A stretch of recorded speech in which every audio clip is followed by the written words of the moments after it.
Pemirsa, malam ini kita bertemu kembali di Indonesia Lawyers Club dalam episode Gubernur Anies akhirnya menarik rem kompromi.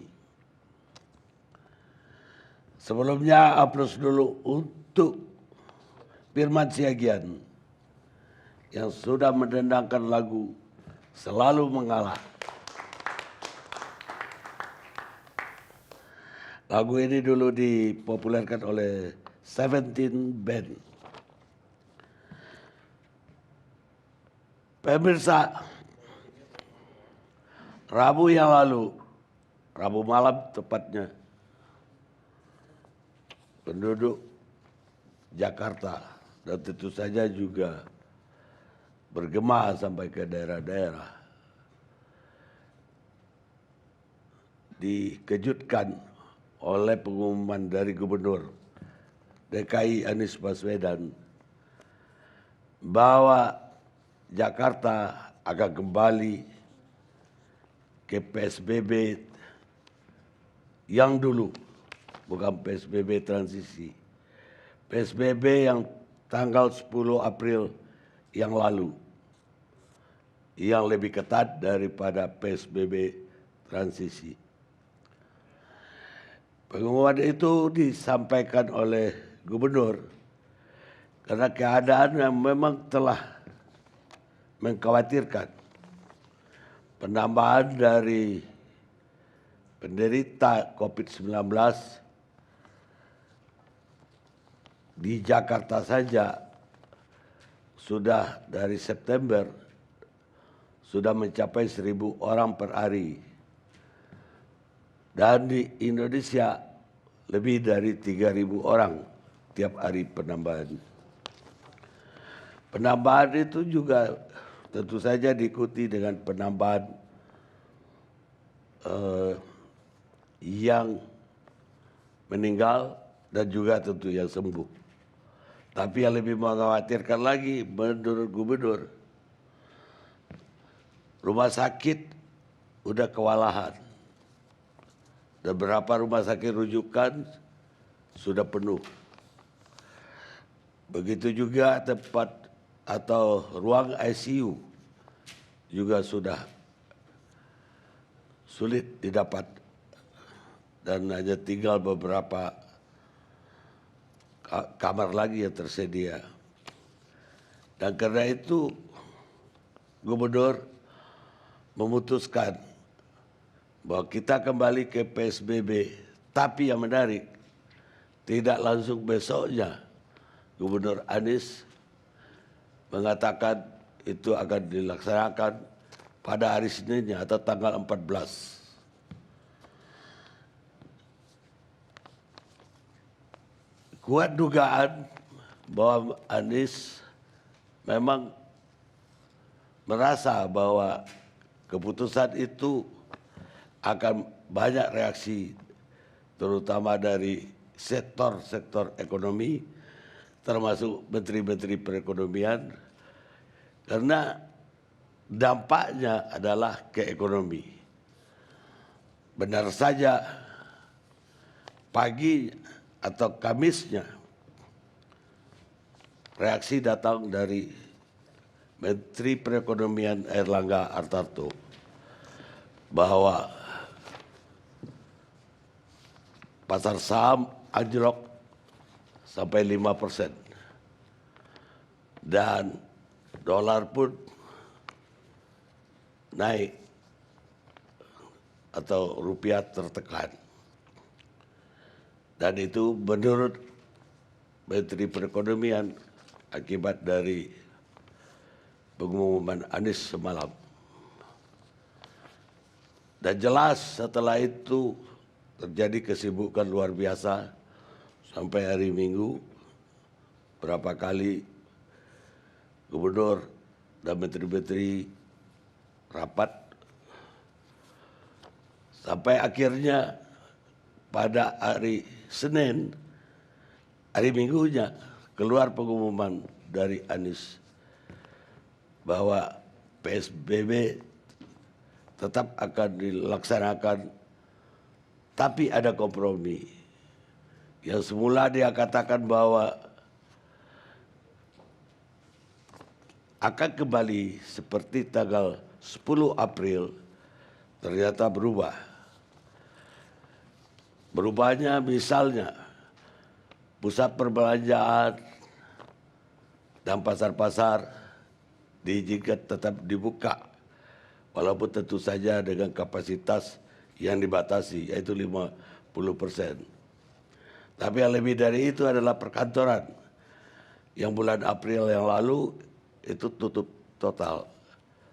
Tapi kemarin Anies memperbaikinya menjadi boleh masuk karyawan 25%.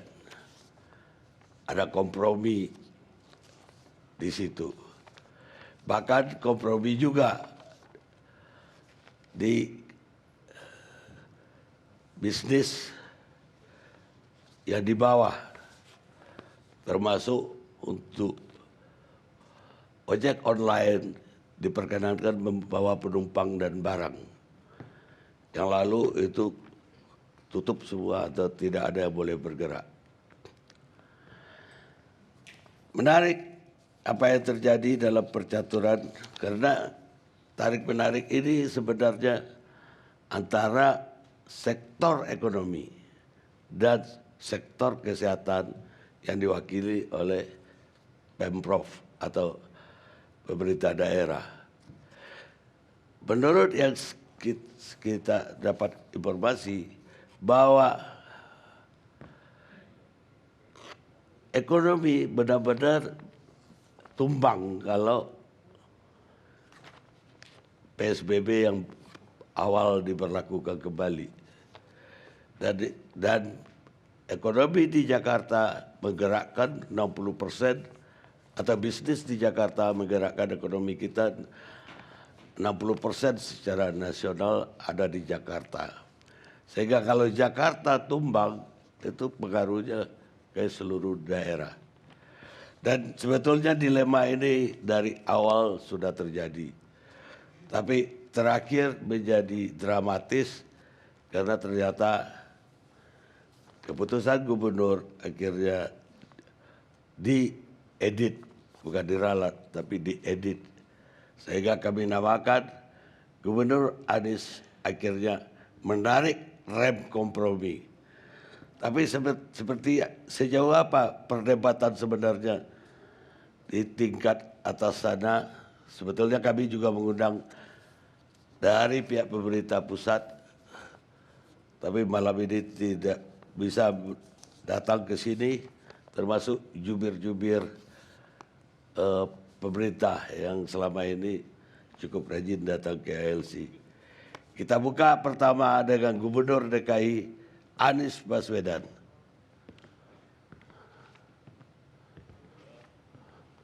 Selamat malam Pak Gubernur. Selamat malam, Bang Garni. Pak Gubernur udah dengar pengantar dari saya bahwa Sudah dengar. Kayaknya betul ada. Bahkan kalau apa namanya suara di luar, Pak Gubernur dikeroyok katanya. Gimana ceritanya benar? Lebih seru Bang kalau dikeroyok Bang. Iya, saya dengar tadi juga termasuk lagunya dari grup Seventeen tadi Bang. Mengapa harus aku yang mengalah, Firman Siagian. Gini, Bang Garni, saya perlu garis bawahi. Nanti saya akan bicarakan tentang detailnya, tapi saya rasa kita perlu letakkan ini dalam konteks menyelamatkan warga Jakarta dari pandemi COVID. Jadi ketika bulan Juni yang lalu, tepatnya tanggal 4, kami memutuskan untuk memulai masa transisi. Pada saat itu sudah disampaikan bahwa mari kita jaga kedisiplinan, pemerintah meningkatkan kemampuan testing, kami akan lakukan tracing, isolasi, treatment, lalu masyarakat pakai masker, jaga jarak, dan lain-lain. Nah, di sana kami sampaikan juga bahwa bila kondisinya mengalami penurunan, bila kondisinya memburuk, maka kita tidak segan-segan untuk menarik rem darurat demi keselamatan warga Jakarta. Jadi memang dari awal sudah kita sampaikan bahwa ada opsi rem darurat. Dan sepanjang perjalanan kita monitor terus apa yang terjadi di kita semua di Jakarta. Jadi perlu disadari ketika diputuskan harus menarik rem darurat itu bukan kondisi pemerintah provinsi, tapi ini potret mengenai COVID di DKI Jakarta. Nah, dengan itulah maka saya perlu sampaikan di sini, di bulan Agustus, pada waktu itu kondisi di Jakarta sudah mulai menunjukkan tanda-tanda menurun. Kalau boleh saya tadi titipkan sebuah gambar nomor 2. Di situ ada gambarnya tentang situasi di Jakarta. Coba silakan dipasang gambar nomor 2. Di situ terlihat bahwa kondisi di Jakarta itu ada grafiknya tuh, bahwa kita menyaksikan pertambahan kasus sesudah PSBB itu dilonggarkan masa transisi, perlahan terus meningkat.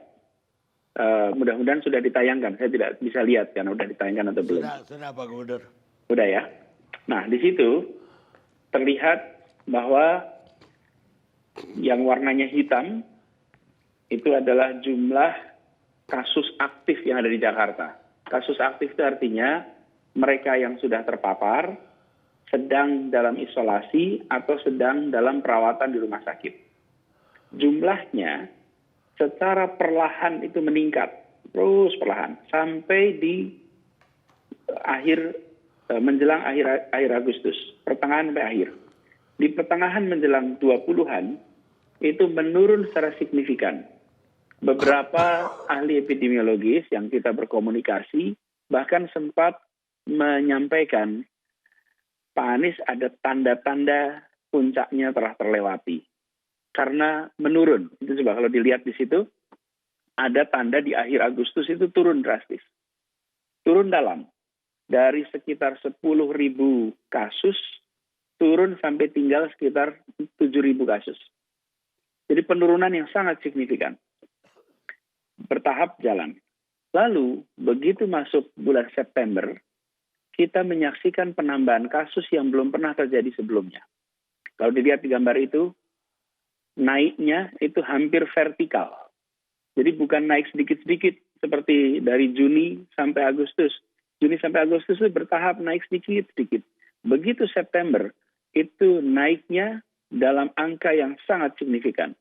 Dalam hitungan hari, dalam 12 hari, ketika ini dipantau, maka yang kita lihat adalah 25% dari seluruh kasus selama 6 bulan kita menghadapi pandemi, itu terjadi di 12 hari terakhir. Bayangkan Bang Karni, dari angka 7.900 kasus di tanggal 30 Agustus, di tanggal 11 September, itu menjadi 11.800, naik 49% dalam waktu 12 hari. Jadi, 12 hari itu menyumbangkan 25% dari seluruh kasus sejak 180 hari yang kita lewati. Itu 12 hari terakhir.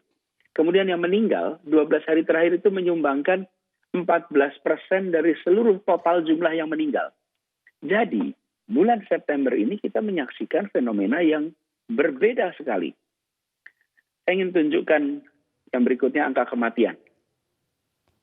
Coba boleh tunjukkan di gambar nomor 1. Di situ angka kematian. Kalau dilihat, angka kematian sudah terlihat. Di sana adalah gambar kematian harian. Coba perhatikan di situ. Sesudah kita menerapkan PSBB tahap mulai dari Maret, April, sesudah itu angka kematian turun terus. Terlihat gambarnya ya, Bang Karni, saya nggak bisa lihat di sini. Terlihat, Pak Gubernur. Turun terus. Jadi yang warnanya merah itu di atas, itu adalah pelayanan pemakaman kita dengan menggunakan protokol COVID. Turun terus sampai Juni. Karena itulah Juni kita lakukan pelonggaran. Alhamdulillah situasinya sudah menurun, stabil. Lalu di bulan Agustus perlahan naik lagi. Mendadak pelayanan kita harian itu meningkat. Orang-orang yang dinyatakan sebagai mengidap penyakit menular dan harus dimakamkan dengan prosedur COVID. Yang warna biru itu mereka yang sudah dites, sehingga confirm kasus COVID. Yang diantaranya adalah mereka yang meninggal, tapi belum dites atau tesnya keluar sesudah pemakaman. Jadi angkanya meningkat. Angka kematiannya meningkat. Itu sebabnya ketika di bulan September meningkatnya sangat signifikan, ini alarm yang amat mengkhawatirkan. Saya sampaikan yang mengkhawatirkan. Dan berkali-kali saya katakan, karena ada pejabat yang menyebut, tenang, tingkat kematian di Jakarta rendah.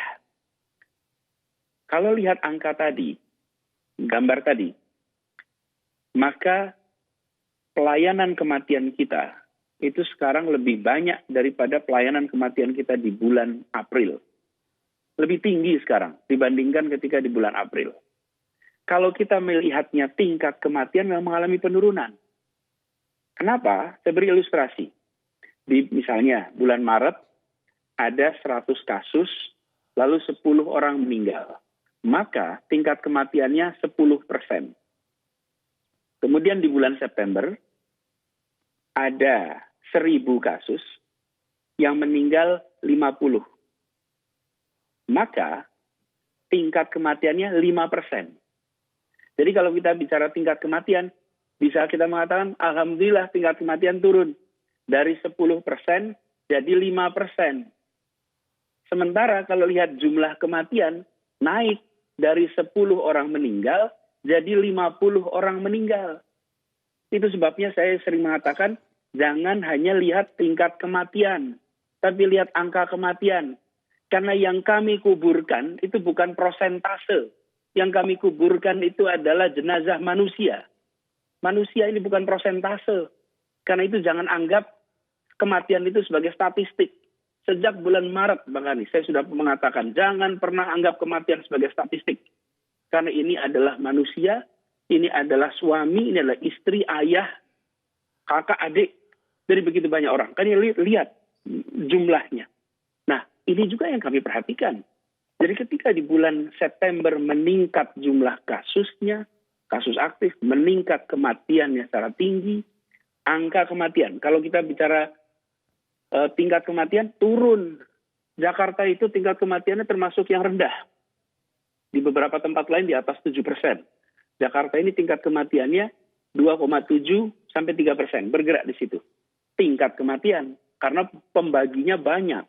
Nah, jadi melihat itu, maka di masa akhir 2 mingguan PSBB transisi, kami review. Dan dari hasil review itu, ini mengkhawatirkan. Lihat dari pengalaman bulan April kemarin. Begitu kita melakukan pembatasan, apa yang terjadi?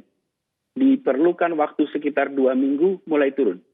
Jumlah kasusnya mulai turun, angka kematiannya mulai turun, sehingga kita bisa menjaga keselamatan warga. Nah, ketika ini terjadi lagi sekarang, dan angkanya naik terus, bila kita tidak berhenti sejenak, menahan ruang interaksi, menunggu sebentar di rumah, agar mengurangi keterpaparan, maka resikonya akan besar. Mengapa? Nah, ini yang kemudian saya sampaikan soal rumah sakit. Dalam kenyataannya, jumlah tempat tidur untuk rawat inap maupun jumlah tempat tidur untuk ICU itu ada batasnya. Dan batasnya dari mana? Kita tahu persis. Makanya kalau ditanya berapa jumlah tempat tidur di Jakarta, kami tahu persis. Wong kita siapkan ini selama berbulan-bulan. Jumlahnya cukup untuk menangani kasus seperti yang bergerak selama ini. Tapi begitu 10 hari pertama lompatnya tinggi, penambahannya tinggi, pada saat itu kita menyadari bahwa kapasitas yang ada akan bisa kewalahan untuk menampung jumlah pasien bila tidak ada intervensi. Intervensinya apa? 2. 1, menaikkan kapasitas rumah sakit.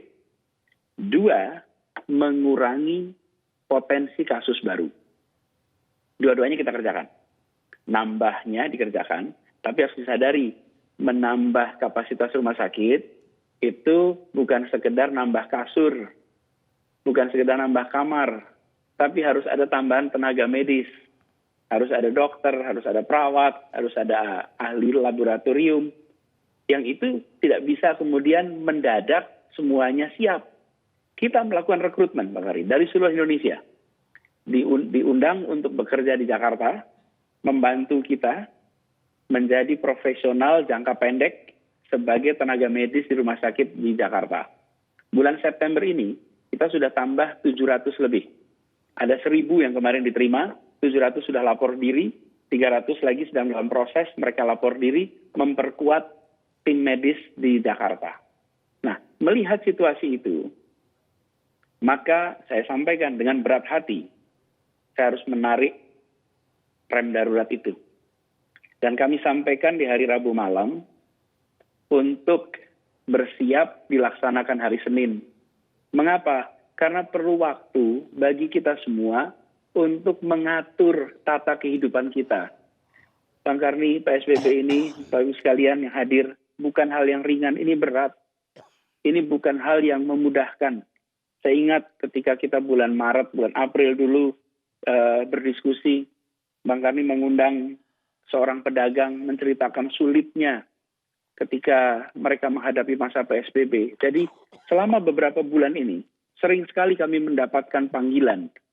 Pak Anies, kondisinya mengkhawatirkan, kondisi mengkhawatirkan. Tapi kami lihat, selama ini masih bisa kita antisipasi, kita masih bisa ada rumah sakitnya, kemudian testing kita juga ditingkatkan.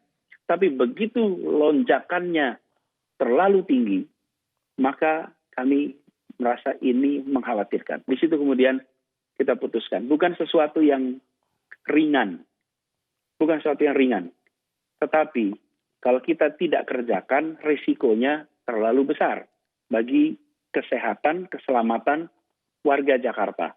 Bayangkan ketika setiap hari ada tambahan kasus lebih dari 1.000, lalu lebih dari 30% harus dirawat di rumah sakit. Karena angka yang harus dirawat di Jakarta ini sampai 30%. Yang 60-an persen, 65 itu bisa isolasi mandiri. Ini menimbulkan tekanan tersendiri bagi sistem pelayanan kesehatan untuk memastikan bahwa mereka semua bisa ditangani dengan baik. Nah, kemudian kita putuskan untuk menerapkan pengetatan. Ketika masa PSBB transisi, kita melakukan pelonggaran. Berbagai aktivitas itu diizinkan untuk dilakukan dengan berbagai pertimbangan. Tiap 2 minggu itu direview. Nah, ketika kita mau menerapkan ini, kita menyadari masyarakat pun sudah belajar. Masyarakat pun sudah melewati masa pandemi. Protokol kesehatan di berbagai tempat sudah disiapkan. Ini beda dengan bulan April yang lalu. Karena itu dari awal, kita memang rencana mengizinkan seperti pasar, perkantoran, pertokoan untuk beroperasi. Mengapa? Karena mereka pun sudah menyiapkan protokol kesehatan. Lain dengan ketika di bulan April, tidak ada itu protokol, belum ada yang siap. Tahu apa yang dikerjakan saja, masih belum banyak. Nah, di bulan September ini, begitu banyak pelaku sosial, pelaku budaya, pelaku agama, pelaku ekonomi, yang sudah menata. Karena itu, ketika kami memutuskan untuk melakukan pengetatan, sebagaimana kita lakukan pengetatan di bulan April, sambil kita juga mereview masing-masing. Dan menggunakan informasi kondisi per hari ini. Jadi kalau tadi Bang Karni menyebutkan masalah memperbandingkan antara masa PSBB bulan April dan PSBB bulan September, maka sesungguhnya di PSBB sekarang itu lebih ketat daripada masa transisi untuk 9 sektor yang kemarin kita izinkan. Jadi Bang Karni, di saat PSBB pertama, kita mengizinkan bukan 9 sektor, 11 sektor.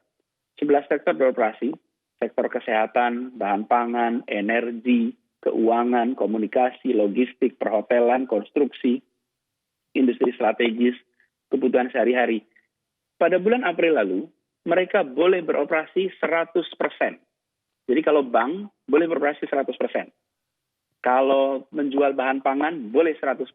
Sekarang hanya boleh 50%. Jadi tidak semua hari ini itu longgar, justru hari ini ada yang ketat juga. Yang dulunya boleh 100%, sekarang tidak bisa lagi. Sekarang harus 50%. Jadi kalau kita lihat satu persatu, terlihat bahwa kebijakan yang dibuat itu tidak generik. Kebijakan yang dibuat itu spesifik. Dilihat kesiapan mereka, dilihat risikonya, dilihat urgensi sektornya, dari situ ditentukan berapa banyak yang memungkinkan untuk aman berkegiatan. Nah, jadi ketika kita memutuskan ini, di hari Rabu kami sampaikan kepada masyarakat untuk bersiap. Hari Senin kita akan terapkan PSBB.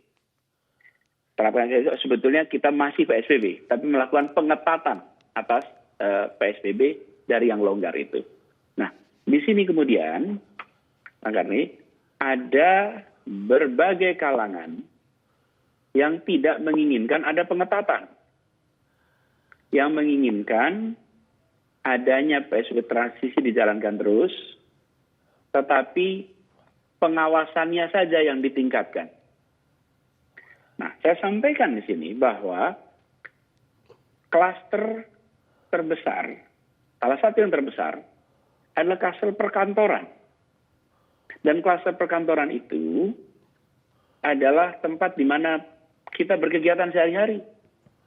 Jadi pengetatan, pengawasan yang dilakukan, umumnya kita biasa lakukan di ruang terbuka atau di dalam tempat-tempat seperti restoran yang lebih leluasa. Perkantoran, puluhan ribu jumlahnya di Jakarta. Dan yang disebut sebagai pelanggaran protokol kesehatan, itu berbeda dengan pelanggaran lalu lintas. Kalau pelanggaran lalu lintas itu tempatnya umum, bisa dilihat publik, bisa kirim petugas untuk berjaga. Tapi kalau protokol kesehatan, saya beri ilustrasi aja lah. Ada sebuah gedung 20 lantai. Satu lantai ada 5 ruang rapat. Berarti kalau 20 lantai, kira-kira ada 100 ruang rapat. Satu ruang rapat, sebutlah kapasitasnya 8 orang. Harusnya diisi maksimal 4 orang. Kalau itu diisi 8 orang, lalu tidak pada pakai masker, tidak kemampuan negara untuk mengawasi setiap lokasi seperti itu hampir tidak mungkin. Dan ini yang terjadi. Kita menggunakan masker saat di jalan, kita menggunakan masker saat di tempat umum, kita pakai masker di kendaraan umum, di kereta pakai masker, di bis pakai masker, di halte pakai masker, sampai ke kantor maskernya dilepas. Sampai ke rumah tidak cuci tangan dengan rapi, tidak melepas atau berganti pakaian dengan tertib, potensi ketularan terjadi. Jadi, ini kenyataan yang kita hadapi. Apa yang terjadi? Kita mulai merasa rileks, kita mulai merasa longgar, kita semua nih. Lalu angkanya langsung bergerak tuh, terlihat sekali. Dan karena mayoritas dari kasus-kasus seperti ini terjadinya di perkantoran, maka intervensi utama yang harus kita lakukan di perkantoran. Itu pula yang saya sampaikan pada hari Rabu malam. Bahwa perkantoran inilah yang harus mengalami proses break. Istirahat sebentar. Supaya kegiatan interaksi yang berpotensi melakukan terjadi penularan dikurangi. Nah, detailnya saya sampaikan. Kita akan sampaikan kemudian. Nah, pihak-pihak yang menginginkan agar kita fokus saja pada pengawasan, saya sampaikan bahwa ini bukan sesederhana itu. Ini bukan saja soal pengawasan, tapi kenyataannya penambahan kasus itu cepat dan kapasitas rumah sakit yang terbatas. Jadi dalam situasi itulah kemudian kita menyusun detail rancangan pembatasan sosial ini. Jadi ada beberapa sektor yang tadi disebut Bang Karni, memang kita rencanakan dari awal untuk bisa berjalan. Tadi disebutkan kendaraan ojek online. Ojek online ini salah satu jumlah kasus terkecil yang kita alami di Jakarta. Siapa pengemudi ojek? Itu kalau angka di dalam mereka yang berada di Wisma Atlet, Bang, pengemudi ojek itu cuma 0,7%, nggak sampai 1%. Sementara kalau karyawan itu 46%. Jadi ketika kita memutuskan ini bukan produk kompromi politik, ini berdasarkan data. Kami di DKI Jakarta mengambil keputusan, satu, rujuk pada semua data, dua, kami secara reguler berkonsultasi dengan para pakar, sehingga keputusan-keputusan yang dibuat betul-betul benar secara konseptual, bisa dilaksanakan, dan sesuai dengan permasalahannya. Jadi kami tidak ingin menerapkan sebuah kebijakan semata-mata karena ini sebuah pendekatan dianggap baik lalu kita terapkan. Tidak, kita lihat apa masalahnya. Dari situ kita carikan solusinya sesuai dengan masalahnya. Nah, karena yang kita hadapi besar sekarang ini adalah perkantoran, maka kurangi kegiatan itu. Ojek, kita lihat nih datanya selama beberapa bulan ini ternyata termasuk yang kecil. Karena itulah kemudian, dan mereka sudah memiliki protokol. Protokol kesehatannya ada, mereka jalankan itu dengan baik selama ini, karena itu kita berikan izin untuk tetap beroperasi. Jadi, ketika melihat ada perbedaan antara tanggal 10 April dengan tanggal 14 September, salah satu perbedaan paling mendasar adalah di 14 September, masyarakatnya sudah menjalani pembelajaran mengenai protokol kesehatan. Ada yang mentaati dengan disiplin, ada yang melaksanakan dengan konsisten, ada yang belum. Tapi ada yang sudah mempelajari, menjalankan. Karena itulah kita memasukkan itu di dalam bagian dari pertimbangan sektor apa, kegiatan apa, diberikan porsi seberapa besar. Tapi intinya, dalam setiap kegiatan PSBB, intinya adalah tetap berada di rumah. Jangan bepergian. Intinya tetap itu. Nah, lalu bagaimana dengan kegiatan perkantoran yang tadi disebutkan? Nah, kita juga menyadari bahwa di satu sisi harus menghentikan kegiatan untuk memotong mata rantai ini. Karena situasinya seperti yang saya sampaikan tadi. Tapi di sisi lain, sebagian dari kegiatan itu tidak bisa dikerjakan di rumah. Karena itu dalam aturan yang kita buat, kita mewajibkan seluruh pimpinan kegiatan usaha untuk mengatur karyawan bekerja di rumah seluruhnya. Itu kalau dilihat pasalnya begitu kira-kira bunyinya. Pimpinan wajib mengatur untuk bekerja di rumah seluruhnya. Apabila ada yang tetap harus berada di kantor, maka sebanyak-banyaknya adalah 25%. Mengapa diistilahkan bila memang harus ada di kantor? Misalnya, operator telepon yang menerima telepon customer service, menerima pelayanan, yang mereka kantornya barangkali punya cabang di seluruh Indonesia, harus tetap ada yang di kantor untuk menjalankan administrasi, tata usaha. Tidak mungkin nol sama sekali. Nah, karena itulah kita mengatur 100% di rumah. Dan bila harus ada yang di kantor, maka maksimal 25%. Jadi, bila 20 orang yang bekerja, ya maksimal 5 orang yang bisa bekerja di kantor itu.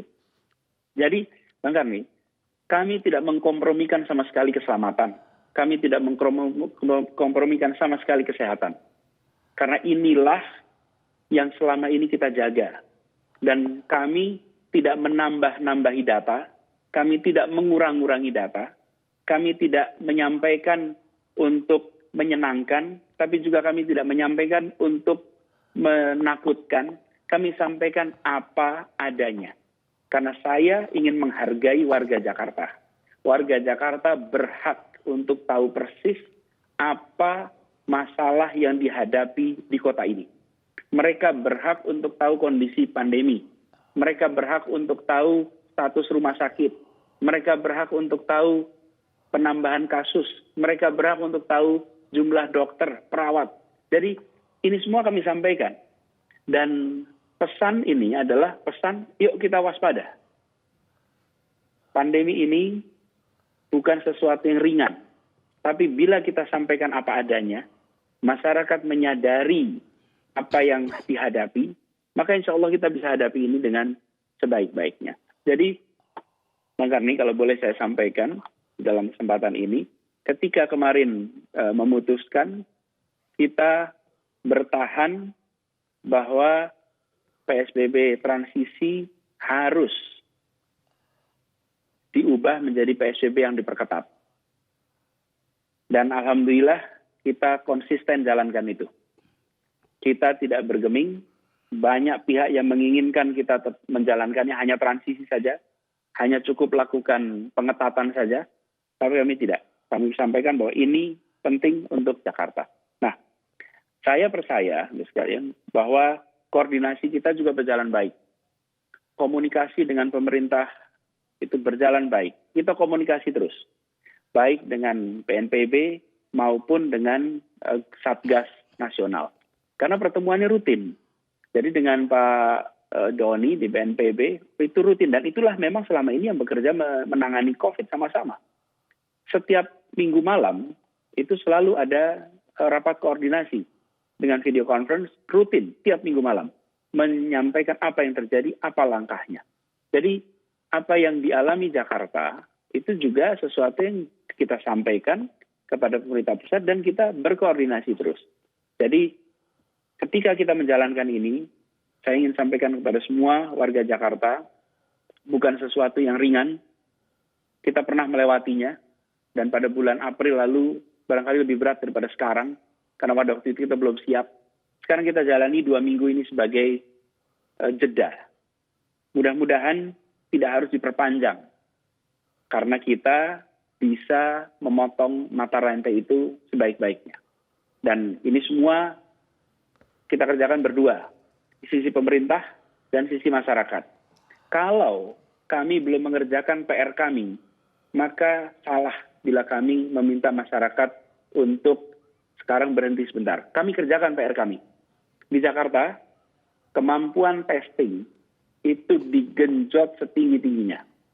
Sejak bulan April, kita menjangkau semua laboratorium. Ada 54 laboratorium di Jakarta yang menjadi satu kesatuan untuk menangani COVID. Itu tidak dikerjakan sendiri oleh DKI.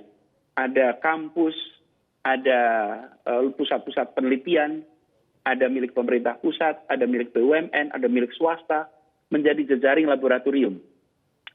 Sehingga kita di Jakarta ini bisa mendeteksi awal. Dengan mendeteksi awal, maka mereka-mereka yang positif COVID, memiliki komorbid, penyakit bawaan, atau lanjut usia, bisa kemudian ditangani dengan baik di awal. Itu sebabnya kalau kita lihat prosentase, secara prosentase, tingkat kematian di Jakarta rendah. Karena tertanganinya cepat. Nah, ini dikerjakan lewat kemampuan testing yang kita tingkatkan. Coba Bang Kani boleh dipasangkan slide gambar yang ketiga. Di situ ada gambar tentang apa yang dikerjakan kami di pemerintah. Bayangkan Bang Kani, di seluruh Indonesia, Gambar ketiga. slide ketiga, di seluruh Indonesia itu ada 1,5, hampir 1,6 juta orang, 1,59 juta orang yang sudah dites PCR. Dan dari jumlah itu, 770.000 dilakukan di DKI Jakarta. Jadi penduduk DKI Jakarta itu 4% dari penduduk Indonesia, tapi proporsi tes di Jakarta 48%. Saya ingin laporkan kepada masyarakat Jakarta, kami di Pemprov DKI Jakarta mencoba sebertanggung jawab mungkin dengan melakukan peningkatan yang menjadi kewajiban kami. Karena testing tidak bisa dikerjakan oleh masyarakat saja, oleh kami.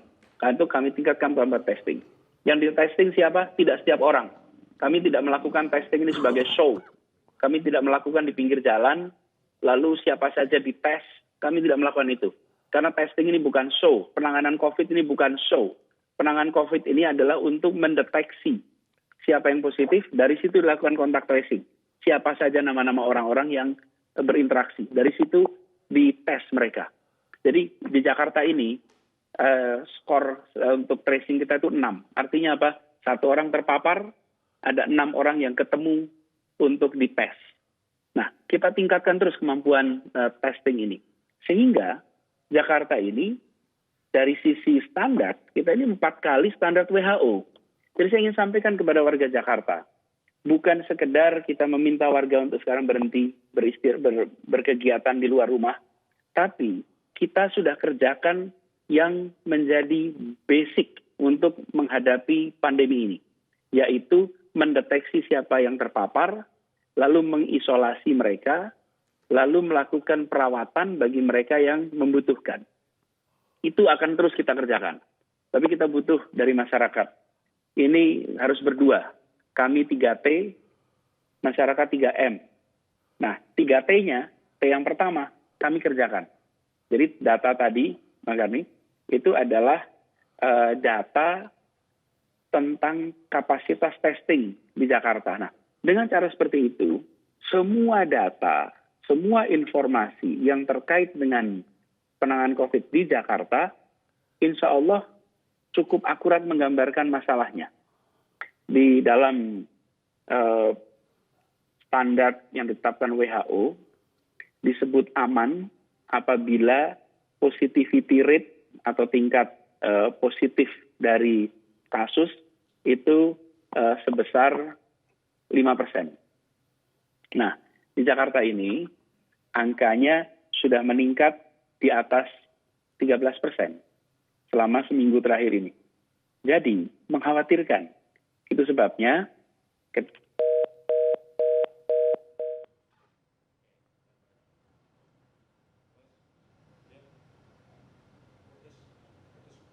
bisa nggak dibaikin?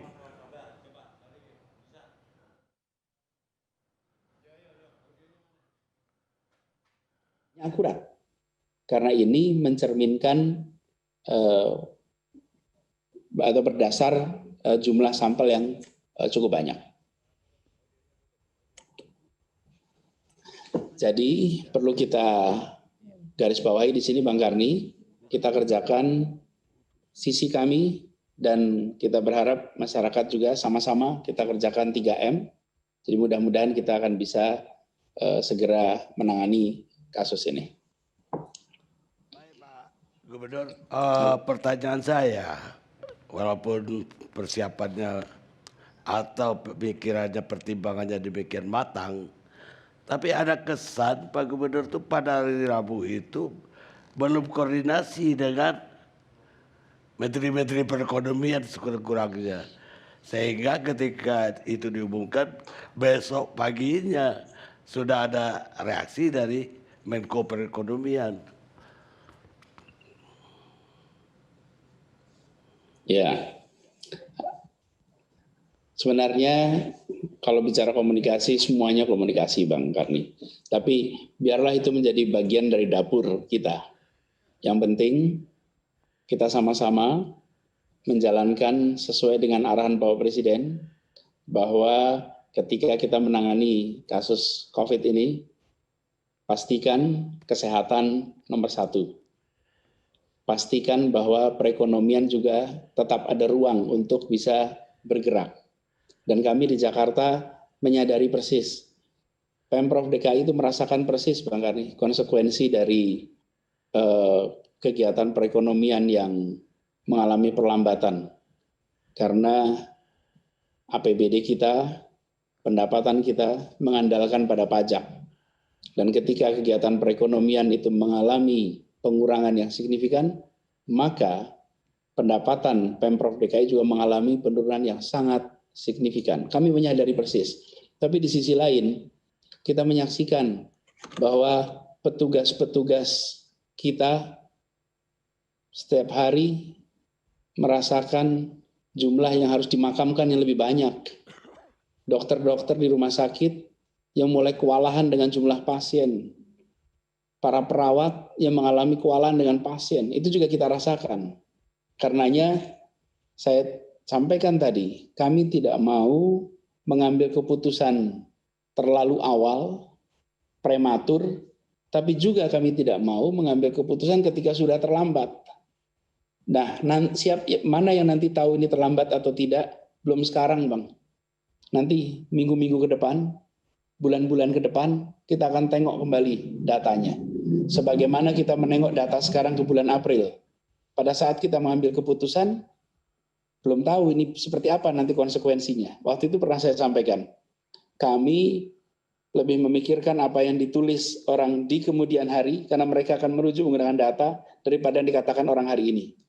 Karena yang sedang kita ambil keputusan ini sesuatu yang butuh waktu untuk tahu seperti apa konsekuensinya. Nah, insya Allah kita yakin bahwa langkah ini akan ikut berkontribusi signifikan di dalam pengendalian penyebaran COVID di Jakarta.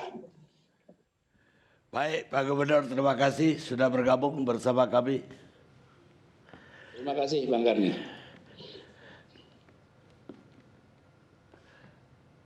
Pemirsa, Anda tidak akan bisa melawan badai, tapi Anda bisa mengalihkan layar, membelokkan layar, sehingga melewati badai tersebut. Bertrand Russell, seorang filosof di Inggris. Kita rehat sejenak.